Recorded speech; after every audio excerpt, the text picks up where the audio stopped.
인복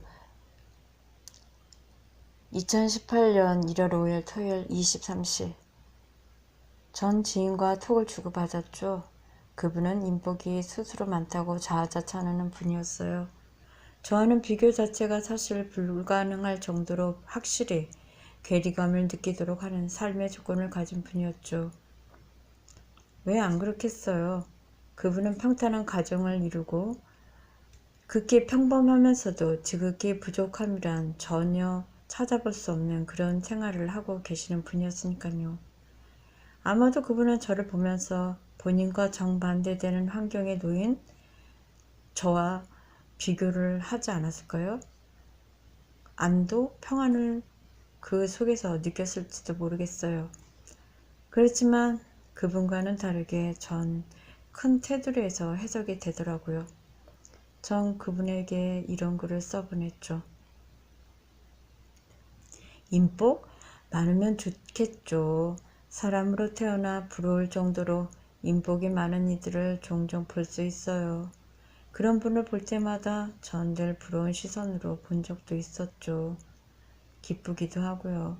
전생에 무슨 복을 지었기에 저럴까 하고 말이죠. 아마도 제가 세상에 태어나 살면서 가장 절실했던 복이었기 때문에 그런 마음도 올라오는 게 사실이겠죠? 부인할 수는 없을 겁니다. 한때는 인간 세상에 살면서 그보다 더한 복이 있으려나 싶기도 했었던 적이 있습니다. 대표적인 인물로 물질의 복과 인복까지 겸비한 삼성의 이건희 회장을 또 예로 안 들 수가 없겠네요. 우리나라에서 가장 똑똑하다고 여기는 인재들을 모두 그 수하에 거느리며 사업을 하잖아요. 또 개인적으로는 우리나라에서 제일 가는 갑부이며 전 세계에서 손꼽히는 내노라하는 인물이잖아요.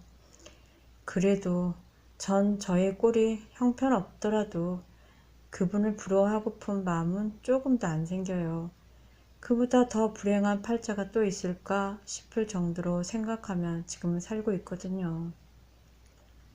그분은 식물인간으로 누워 죽지도 못하는 팔자가 돼버렸으니까요.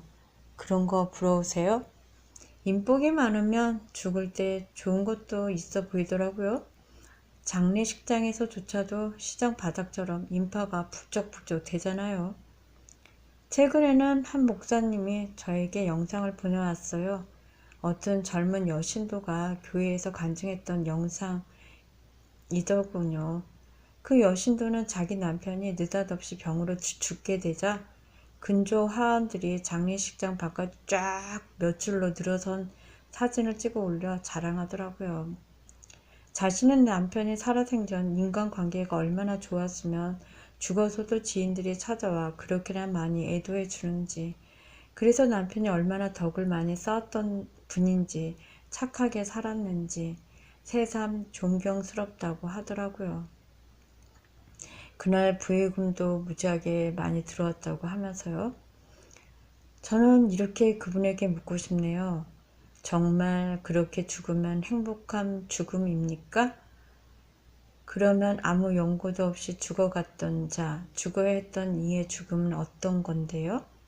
어느 가족조차도 생사를 모르고 죽어간 자는 불행한 죽음입니까? 저는 그렇게 생각하지 않아요.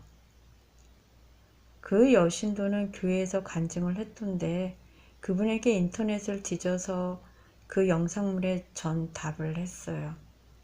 그렇다면 당신이 믿는, 당신이 그렇게 존경하고 따르고 찬양하는 그분, 예수의 죽음은 어떻게 생각하십니까? 라고 물었죠. 인간적인 측면에서 가만히 삶과 죽음의 가치와 의미를 한번 되새겨 볼게요. 인복이 많은 자는 그럼 과연 인생살이 하는 내내 잘 살 것은 같더라고요. 뭐든지 손만 대면 술술 잘 풀리고 주변의 사람들과 또 항상 잘 어울리고 주변엔 든든한 인맥이 구성돼 있어 외롭지 않을 테니까요. 타고난 성향, 성품을 마음껏 다 발휘하면 살 수도 있으니까요. 아마도 저뿐 아니라 누구나 선호하게 되는 사람일지도 모르죠. 개인적으로는 멋들어지게 폼나게 살 수도 있을 테니까요. 제가 한편으로 생각해 보면 말이죠.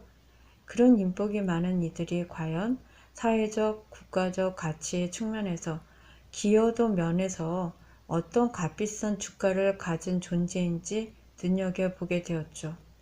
저희의 확실한 대답은 이렇습니다. 그다지 좋은 평점을 줄 수 없다는 것. 세상의 측면에서 볼 때 인복이 없는 사람들은 또한 재물복도 솔직히 없더라고요. 며칠 전에 지인으로부터 메시지를 받았어요. 글의 내용인 즉슨 이래요. 예술가들은 불행하게 살았으나 불행을 예술의 재료로 삼는다.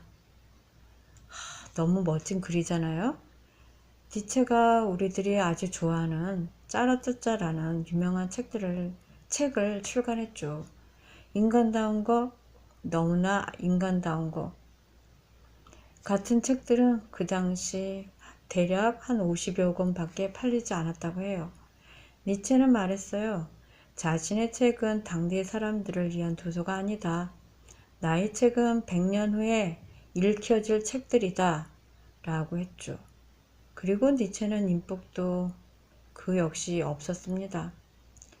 또 죽을 때도 길에서 발작을 일으켜 정신병원에 실려갔고 죽고 나서도 그의 여동생이 니체의 책을 출간하는 과정에서 불미스러운 말썽도 많이 일으켰어요. 하지만 100년이 지난 지금 지식인들, 특히 대학생들에게는 필독서 중 하나가 되었죠. 니체 연구, 니체를 탐구하는 학자들이 벌떼처럼 늘어났으니까요. 그도 인생에서 왕따를 당했고 결혼도 못했어요. 예를 들자면 다른 예술가들, 음악가들, 화가들, 기타 사회, 국가, 인류에 공헌한 여타 이름값을 한 분들의 경우를 살펴보면요. 참 불운한 인생살이를 했구나 하는 분들이 거의 대다수입니다. 예수도 석가도 마찬가지고요. 기타 등등. 베토벤은 자신의 귀까지 스스로 자르고 다른 유명인들 같은 경우도 배고픔과 서름을 참아내며 불행하게 많이들 살았죠. 그들은 또한 비참한 지경에 몰린 삶을 영위해야 했어요. 그 모두는 죽어서는 더 큰 빚으로 인류에 큰 혜택을 안겨줬고 모범이 됐잖아요. 심리학에서 빼놓을 수 없는 프로이드의 경우도 마찬가지입니다. 사람들에게 따돌림을 당했죠. 그도. 그게 동기가 돼 심리학의 대가가 되었잖아요. 전기를 발견한 에디슨 역시 왕따였어요. 혼자 외로움에 빠져 한 곳에 몰입하다가 인류에 획기적으로 변화를 가져다 준 전기를 발명하게 됐죠. 그 외의 발명품들이 무수히 많은 건 알죠? 이뿐인가요? 우리들에게 많이 읽혀지고 있는 동화, 성냥팔이 소녀 같은 작품을 쓴 안데르센도 두말하면 잔소리일 정도로 왕따였어요. 그는 얼마나 많은 작품을 남겼는데요. 지금 모든 어린이들의 가슴을 적셔주는 책들을 썼잖아요. 그가 외롭지 않았으면 그런 작품들을 쓸 수 있었겠어요? 그 외에도 역대 인복이 없는 과학자나 생물학자, 예술가 등등 이루 헤아릴 수 없이 많아요. 그들은 모두 그렇게 바쁘지 않았어요. 늘 고독했고 대부분 혼자 있는 시간을 많이 즐기고 가졌죠. 삶은 외로움과 쓸쓸함의 순간들이었어요. 그들에게. 골똘히 생각하고 깊이 있게 사색하고 관찰하려면 그런 시간이 필요하잖아요. 인생을 인복에 겨워 살았다고 여겨지는 사람치고 대간절 지구에 무슨 보탬이 됐죠?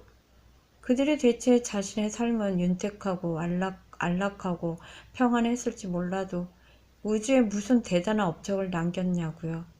오히려 그런 분들이 되려 자기보다 못한 사람을 사람 취급하지 않고 깔보고 무시하고 없이 여기며 손가락질하고 의시대고 하지 않았나요?